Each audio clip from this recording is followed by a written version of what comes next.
Hi folks and welcome back. I was talking to somebody who I not work with, but like one of the agencies that I also work with, one of the companies I should say, and they were bemoaning the fact that young people don't have any resilience and can't take responsibility for themselves. And I was sort of thinking, well, firstly, that's just not true. I know so many young people who are so resilient to everything that's thrown at them and who take a great amount of responsibility. But okay, let's entertain the thought experiment because, yeah, there's perhaps a large number of people who are millennial and younger who are struggling with the demands and responsibilities, and perhaps do lack some of the traditional features of resilience. And I sort of said, okay, well, sure, let's go with your idea here, but let's get a few things straight first.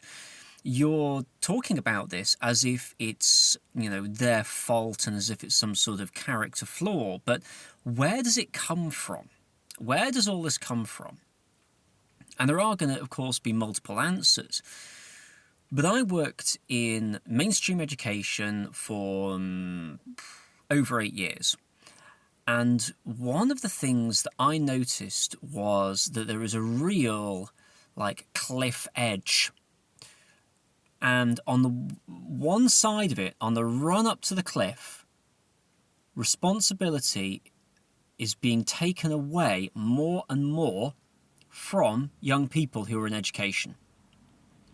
And then suddenly you get to a point where you are expected to be responsible for everything that you do, accountable in every possible way. And that is incredibly difficult. And let's start with one side of the cliff and then talk about what happens when you get over the cliff edge.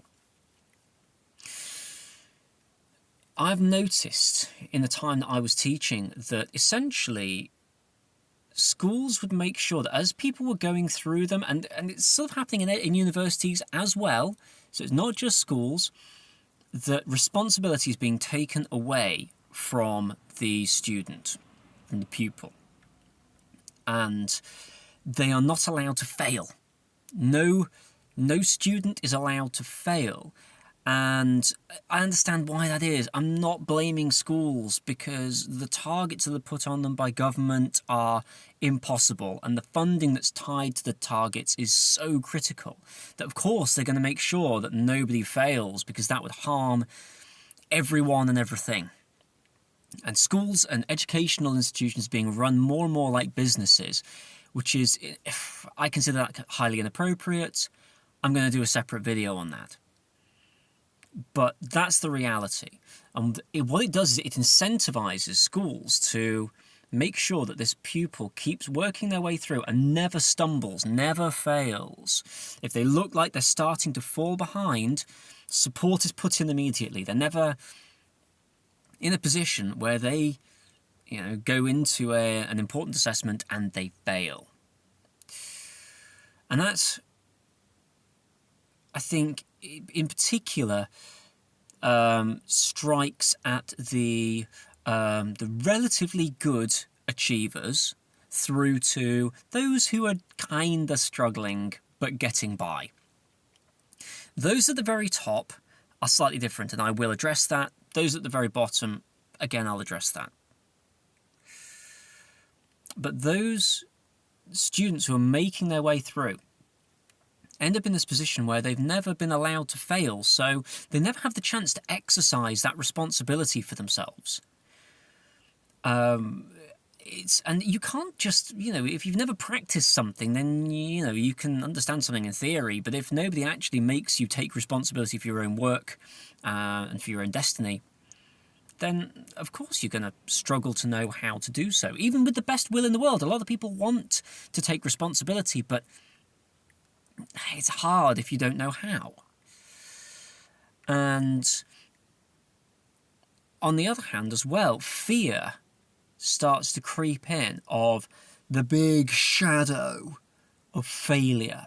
Failure is this spectre that's lurking behind them, never quite reaching them, but it's always in the shadows, and they never know what will happen when they fail. But it's going to be bad. It's going to be bad because everyone's protecting them from it.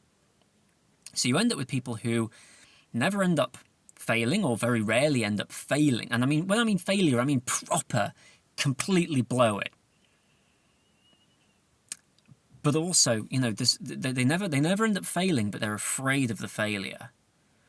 And it leads to, well, what I've seen is I've seen a lot of young people who are lacking in the resilience for how to deal with failure because they've never had to, how to, you know, pick yourself back up again, but also who are absolutely terrified by the idea of failure and anxiety. There is a lot of anxiety for a lot of reasons, but this particular anxiety about failure is clearly there. The flip side is, if you let people fail, then they realise, actually, firstly, you've got to work hard and you've got to take ownership of it yourself. Like, my bad, I got it wrong, and now I've failed. But I can pick myself up and I can try again. That's what builds resilience, but also builds responsibility, which helps to feed into resilience. And it takes away the fear of failure. Makes you less risk averse, makes you more willing to go, sure, let's give it a go. If we fail, so be it. Life goes on. And so there's this sort of walking up along towards this cliff where that is always the case. Now, that is not the case for every single student.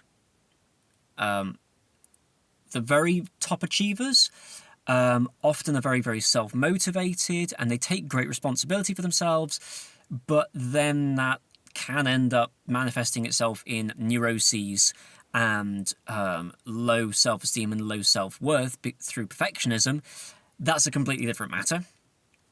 And there are those who are down more towards kind of who are struggling to get by, but never really sort of allowed to fail, and often a lot of them, from my experience, end up feeling like they're kind of frauds, and that they don't belong there. You can also get the same at the top, but that's kind of part of the neuroses. But you know, this is all my experience. You know, I'm not a psychologist, but this is what I've seen. But the point is, you know, if we're talking about a large group of school-aged children who then become young adults, who then even, you know, go through university, and university is starting to become more like this as well. You're going along and you're never allowed to fail. So there's the never having to practice the responsibility and never having to really develop that hard resilience, but at the same time, the fear of failure lurking in the background. And then suddenly, you get out of education and you go into a job. And the big thing in employment these days, and rightly so as well, the big thing in employment these days is transparency, accountability, responsibility. You know, people are expected to be accountable for the decisions that they make, to take ownership of it and to be responsible for themselves. There are certain professions where that is particularly the case, and I'm looking at teaching, healthcare, social work, any kind of government-run thing in particular, but you get it through all businesses. And so suddenly, all these young people who have never been put in a position where they have to take real responsibility for themselves are now put into a position where they have to take responsibility for themselves, for their departments, for their achievements, for others as well. Particularly if you're looking at public services, you're responsible for what you do with other people. And if something bad happens to other people, it's you who's accountable. So you're not just accountable for yourself, it's suddenly all these other people. And it's people who are also being told that they're not accountable for themselves, and so aren't necessarily acting in a way that helps you to take responsibility for them. And you end up with these sort of young people who are very willing, very bright, very ready to give something to the world, But then they're just hurled in at the deep end, and the response from those who are in charge all too often is, you're not doing enough. You're not taking enough responsibility. You're not resilient enough. You're failing. Why are you failing? You shouldn't be failing. And the spectre appears, and it's there, and suddenly it's all too much. And so these younger people in the workplaces are unable to cope. It's not fair. It's just not fair to set people up to fail in that way.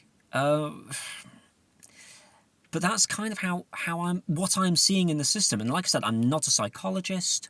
I'm only talking about my own experiences, but this is what I've seen. And so when people talk about young people not having resilience, the thing that I want those people who make that criticism to remember is they don't necessarily appreciate that these young people are trying, but they have not been given the practice, they have not been given the environment that helps them build the resilience. And that resilience building is actually quite hard, and it's long term. So what can we do about this? Well, firstly, if you've got young people who are struggling to be resilient, telling them that they're not resilient enough and that they're failing isn't a good way of making them feel better, But, a bit of patience, careful, good management. Good management makes such a big difference. But also, going further down the line, stop people from falling off the cliff edge. Ramp it down. Get to a certain age and actually go, hey, you need to take responsibility here. And if you stumble a bit, well, you've only stumbled a bit down the hill. If you fail a couple of exams or you miss a couple of assignments and there's an actual cost to it, but people go, yeah, you screwed it, but come on, you can sort yourself out. And if those people are just like, and if there's young people just like, I don't even know how to sort myself out, it's like, well, we'll give you some guidance, but you still need to make it happen. And if you fail again, well, you'll have to try it again. And you'll try it again until you get it. But we'll be here to assist. That is a much more productive way, in my humble opinion. So that's my thought for today. This idea of resilience, responsibility, and that if we want to see more responsibility, the long term is that we need to start setting people up to practice that responsibility and to develop that resilience, to smooth out that transition into the workplace. But in the short term, actually, good management can cushion that blow. And if you've got young people they're bright, they're dedicated, they're ready to make a difference, that's got to be worth celebrating. And that's got to be worth bringing into an organisation, even if it means a bit of extra work in management. I'd love to know what your thoughts are. So thanks for watching. Any questions or comments, please leave them below. And I'll see you next time.